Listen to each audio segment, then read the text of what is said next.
Brigada Love Lines. Brigada Love Lines. May mga problema na minsan nahihirapan kang hanapan ng kasagutan. Mga tanong na puso lang ang makakasagot at mga sagot na puso lang ang nakakaintindi. Pakinggan ang mga kwento at mga storya ng buhay dito sa Brigada Love Lines. Brigada Love Lines. Brigada Love Lines. Brigada Love Lines.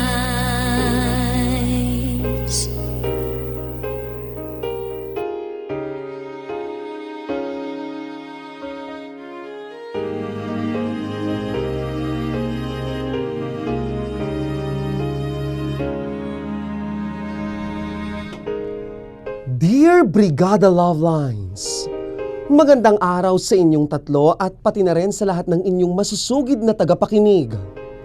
Tawagin niyo na lamang po ako sa pangalang Judith, 23 years old at taga Tuwi, Batangas. Kagaya po ng iba, iisa rin ako sa mga adik na sa pakikinig sa inyong programa tuwing tanghali. Kaya naman heto, sumulat na rin ako sa inyo para ibahagi ang kwento ko na kapupulutan ng aral.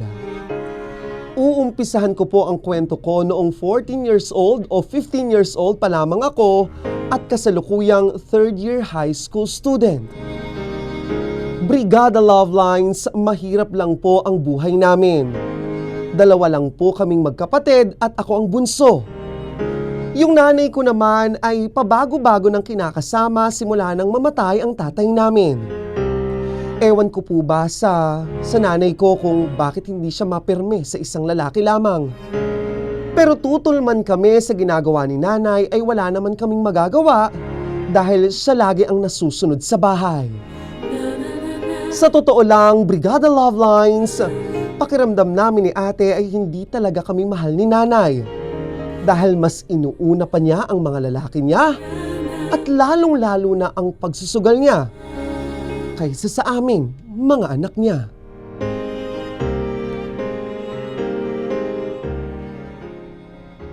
Sandali nga, wala na ba akong naiwan? Teka, nasa na ba yung notebook ko sa science? Ayun, heto lang pala. Nay, palis na po ako. Eh di umalis ka na. Yung baon ko po. Aba Judith, wala akong maibibigay sa'yo. Huwag ka nang pumasok kung wala kang baon. Nay, hindi po pwedeng hindi ako papasok. May exam po ako ngayon. Wala akong pakialam kung may exam ka. At saka papasok ka pa, ibabagsak mo lang din naman yan. Ang hina-hina kaya ng kokote mo. Nay naman, sige na po, pengi po akong baon. Yung pera ko dito, pang tong eats at pang bingo ko yon. Alam mo Judith, ipang susugal ko na lang to kesa may tsansa pa itong magkapera kesa dyan sa pag-aaral mo. Sigurado rin naman ako na hindi ka na makakapagtapos. Nay, sige na po. Wala nga! Wala akong maibibigay sa'yo. Mabuti pa umalis ka na lang sa harapan ko at baka mamayang malasin pa ako sa'yo. Nay naman. Alam mo kung anong dapat mong gawin ha? Mag-asawa ka na lang. Total, dun din naman ang bagsak mo eh. At saka alam ko na may naliligaw sa'yo. Sagutin po na at mag-asawa ka na para mabawasan na yung kargo ko sa buhay. Nay, baon lang ang pinag-uusapan natin. Bakit naman tayo napunta sa pag-aasawa? Che! Sumasagot ka na ha? Basta, wala akong maibibigay sa'yo na pera. Hay nako, sinira mo na ang araw ko.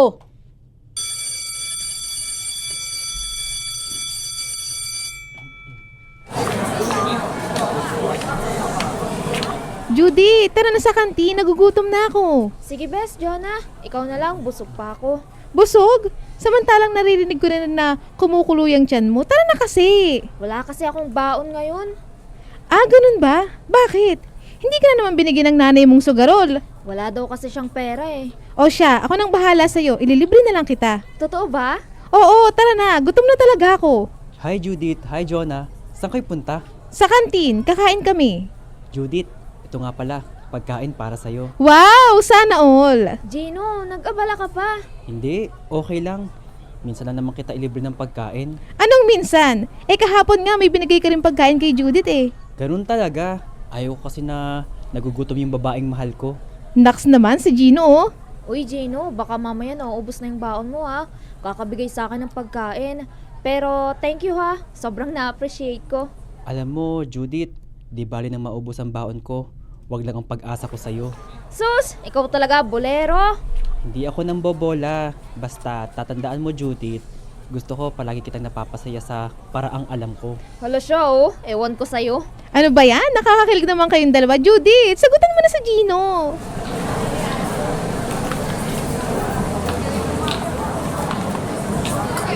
Judith, pauwi ka na? Oo sana, tapos na ang klase natin eh. Ikaw ba? Sasabayan sana kita. Ihahatid kita sa inyo.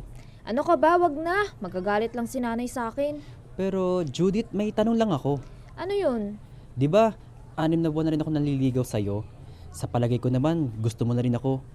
Kailan mo ba ako sasagutin? Nagmamadali ka ba? Hindi naman sa nagmamadali. Gusto ko kasing mapasakin ka na. Sira! So, kailan nga? Gusto mo ba ngayon ah? Totoo? Pag-isipan ko. Ay, kala ko oo na. Pero Gino, salamat kasi nandiyan ka para sa akin. Salamat kasi pinaramdam mo sa akin na kamahal-mahal ako. Sa totoo lang, hindi ko akalain na magugustuhan mo ako. Kaya nga hindi ko na rin napigilan ng sarili ko at nahulog na ako sa'yo. At dahil dyan, oo Gino, sinasagot na kita. Totoo na ba talaga yan, Judith? Oo, seryoso na. At wala nang halong biro. Yes! Woo! Girlfriend ko na si Judith! Woo!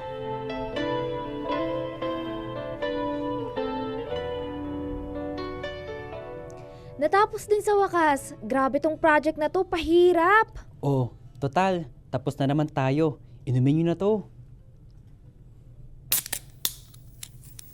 Uy, Gino, biro ba yan? Oo nga, baka mamaya mapagalitan tayo. Minsan lang naman Tikman nyo na at saka wala namang magagalit. Wala dito si nanay at tatay. O sige, pero ako, konti lang ha, baka mapagalitan ako ni nanay. Ikaw, papagalitan ng nanay mo. Hindi yan. Mukha namang walang pake sa'yo nanay mo. Ako, konti lang din ha. Magkikita pa kami ng boyfriend ko mamaya. O sige, yan na. Shot na kayong dalawa.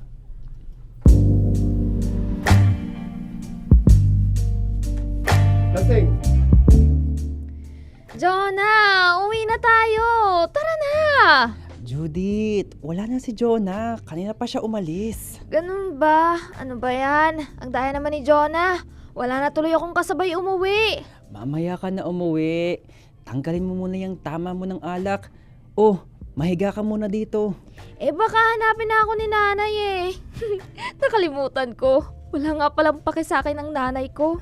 Huwag ka na mag-alala, Judith. Ako, may pakialam ako sa'yo. Weh, totoo ba yan? Oo naman, mahal kita Mahal na mahal.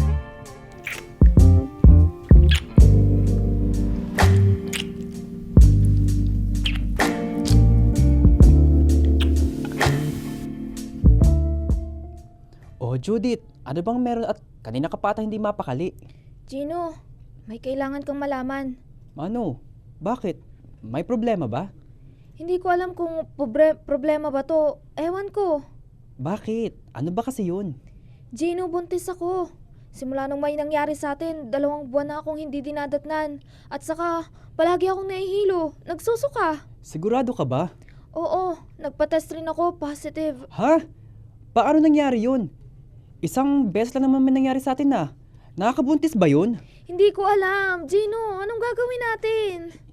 Hindi ko rin alam. Bahala ka. Anong bahala ako? Hindi ko alam.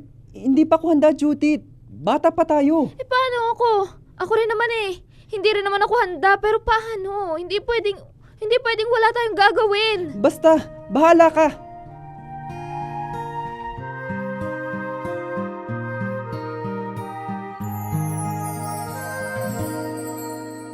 Isang saglit ng ubod tagal.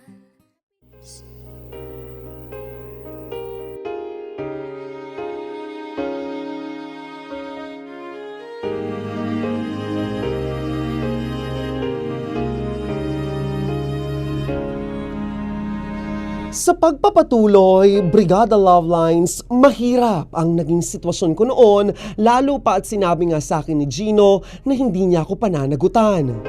Alam ko rin kasi na magagalit si nanay kapag nalaman niya na sa edad na 15 ay nabuntis na ako. Ang plano ko noon ay itago na lamang kay nanay na buntis ako.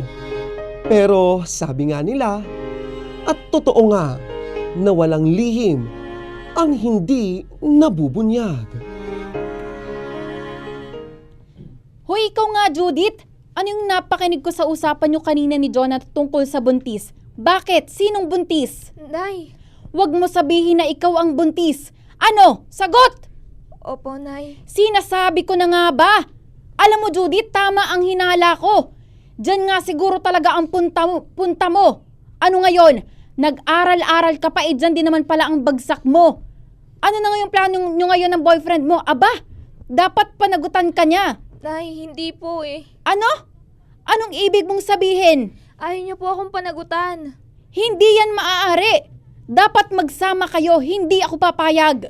Pero Nay, ayaw niya. Hindi ko nga po alam kung anong gagawin ko eh. Hay nako! Ako ang bahala dyan sa boyfriend mo. Sisiguraduhin kong pananagutan ka niya at magsasama na kayong dalawa. Aba kung hindi, magkakabaranggayan tayo. Tara Judith, sugurin natin yung lalaking yan. Nay!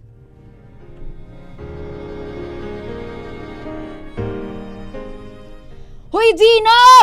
Lumabas ka dyan! Labas! Judith? Hoy, ikaw na bata ka? Anong sinasabi nitong anak ko na hindi mo siya pananagutan? Nasaan ang mga magulang mo? Anong ingay yan, Gino? Hoy, ikaw! Yang anak mo, nabuntis tong anak ko tapos ang sabi hindi raw pananagutan. Hindi ako papayag. Totoo ba yun, Gino? Tay, pasensya na po. Hindi ko po sinasadya. Anong hindi sinasadya? Matapos mong buntisin ng anak ko? Aba, Gino! Anong naisip mo? Tatalikuran mo yung responsibilidad mo dyan sa nobya mo? Pero tay, mga bata pa po kami. Wala nang pero-pero! Gusto mong mabarangay? Umakasuhan? Talaga! Pag hindi nyo pinanagutan ng anak ko, ididemanda ko kayo! Cry for just a while. Deep inside is our mind. Brigada Love Lines, iyon ang kauna-unahang beses na nakita kong concern sa akin, ang nanay ko. Galit na galit talaga siya noon kay Gino kaya wala silang nagawa kundi ang panagutan ako. Tumigil kami parehas ni Gino sa pag-aaral. Sa murang edad ay nagtrabaho na siya kasama ang tatay niya. Ako naman, ipinagtabuyan na ako ni nanay sa bahay nila Gino. Doon na daw ako tumira. Naisip ko noon na kaya pala hindi pumayag si nanay na hindi ako pananagutan ni Gino ay dahil gusto niyang wala na ako sa poder niya. Lumipas ang mga buwan at nanganak ako. Hindi kami ikinasal dahil mga bata pa kami. Gayunman Brigada Love Lines, naging maayos ang pakikitungo sa akin ng tatay ni Gino at ng iba pa niyang mga kamag-anak. Sa wakas, buti naman nakatulog na si baby. Teka, nasa na ba si Gino? Gabing-gabi na ah. Gino? Lasing ka na naman? Sinong lasing? Pwede ba? Huwag mo akong pakialaman. Bad trip ako. Matutulog na ako. Bago ka matulog, pahingi mo ng pambili ng gatas ng anak mo. Pambihira, puro na lang pag-iinom yung inaatupag mo ah. O yan, 20 pesos. Ano? 20 pesos? Gino naman, hindi to kakasya sa pambili ng gatas ng anak natin. Nasaan na yung kinita mo kanina sa trabaho mo? Wala na. Ano? Paano wala na? Saan mo dinala? Natalo ko sa pusta sa basketball kanina eh. At saka, ipinang-inom ko. Nagkayayaan ng tropa eh. Diyos ko naman, inuna mo pa yung pag-iinom mo. Ilang beses ko bang sasabihin sa'yo na itigil mo na yung pag-iinom mo? Paano na tayo niyan? Wala rin tayong bigas oh. Bahala ka. Gawin mo na ng paraan.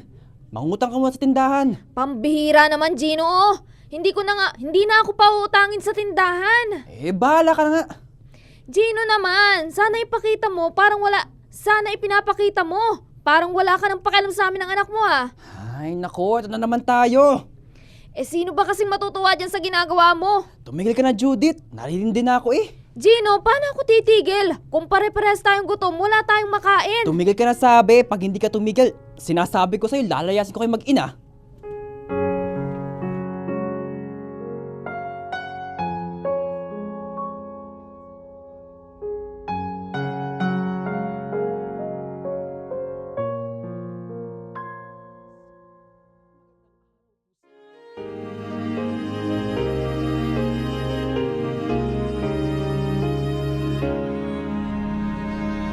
At para sa huling bahagi, Brigada Love Lines, nasa 2nd taon noon kami ng pagsasama ni Gino nang matutunan niya ang pambubugbog. Gabi-gabi tuwing uuwi siya sa bahay namin, nakakatanggap ako sa kanya ng sampal at suntok sa iba't ibang bahagi ng aking katawan. At sa mahabang panahon ay ininda ko yon. Tiniis ko yon dahil mahal ko siya at syempre, ayoko rin naman na habang lumalaki ang anak namin, ay hindi buong pamilya ang makakagisnan niya. Pero nang tumungtong ako sa edad na 21, eksaktong 5 taon na kaming nagsasama at magli5 taon na rin ang anak namin, doon ako nagpasya na makipaghiwalay at iwanan si Gino. Ibang klase na kasi ang pananakit na ginagawa niya sa akin. At kasama pa doon ang pagpilit niya sa akin gabi-gabi sa pakikipagtalik. Hindi ko alam kung saan kami pupunta ng anak ko noon. Pero kahit hindi ko alam, iisa lang ang nais ko, Brigada Love Lines. Iyon ay ang iwanan ng tuluyan, itong si Gino.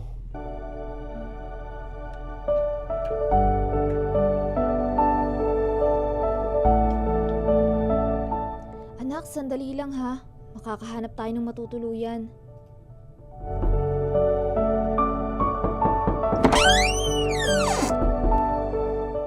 Nay, O Judith, bakit nandito ka?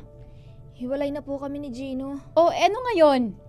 Nay naman, Bakit kayo naghiwalay, aber?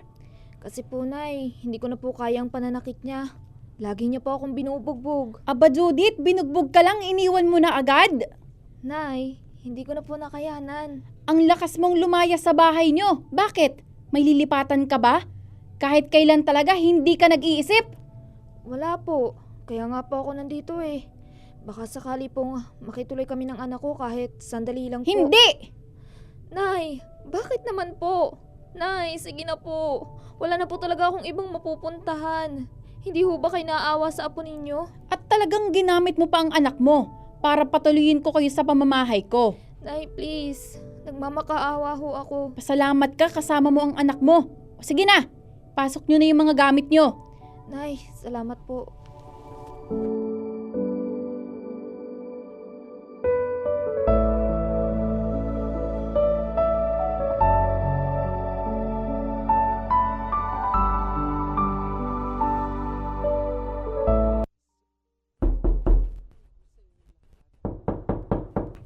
Tao po. Nandyan ho ba si Judith? Gino? Judith, pwede ba tayo mag-usap? Wala na tayong dapat pag-usapan. Umalis ka na. Nasaan ang anak natin? Tulog siya at hindi mo siya makikita. Judith, Ano ba, Gino? Sabi nang umalis ka na. please Judith. Bumalik na kayo sa bahay. Pangako, hindi na kita sasaktan. Gino, ilang beses ko na yung naririnig sa'yo noon. Maraming beses mo na akong binugbog. Maraming beses ka na rin humingi ng tawad at maraming beses na rin kitang binigyan ng pagkakataon. Pero may nagbago ba? Wala, Gino. Ngayon, kung babalik ako at sasaktan mo lang ulit, wag na lang. Maayos na ang buhay namin dito ng anak mo. Judith naman. Gino! Ilang beses din ako nagmakaawa sa'yo na huwag mo akong saktan. Huwag mo na akong bugbugin. Tumigil ka ba? Patawarin mo ko, Judith. Tama na, Gino. Umalis ka na. Judith! Judith! Buksan mo to, Judith!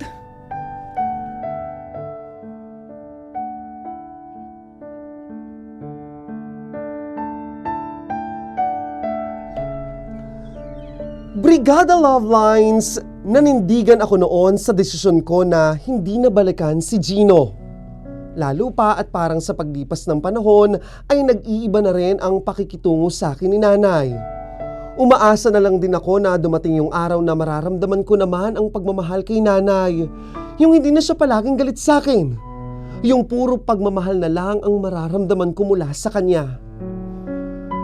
Sa ngayon po kahit papaano masasabi kong maayos na ang buhay ko. Nagtatrabaho po ako sa isang shop dito sa Tagaytay. Habang wala ako sa bahay, si nanay naman ang nag-aalaga sa anak ko. Lalo pa at nag-aaral na siya. Siguro masasabi ko rin ngayon na kontento na ako sa buhay na meron ako. Kasama si nanay at lalo't higit ang anak ko. Brigada Love Lines, hanggang dito na lamang po ang maibabahagi ko sa inyo. Sana po ay may napulot na aral ang bawat isang nakikinig sa Brigada Love Lines ngayon. Maraming salamat po. Brigada yours, Judith.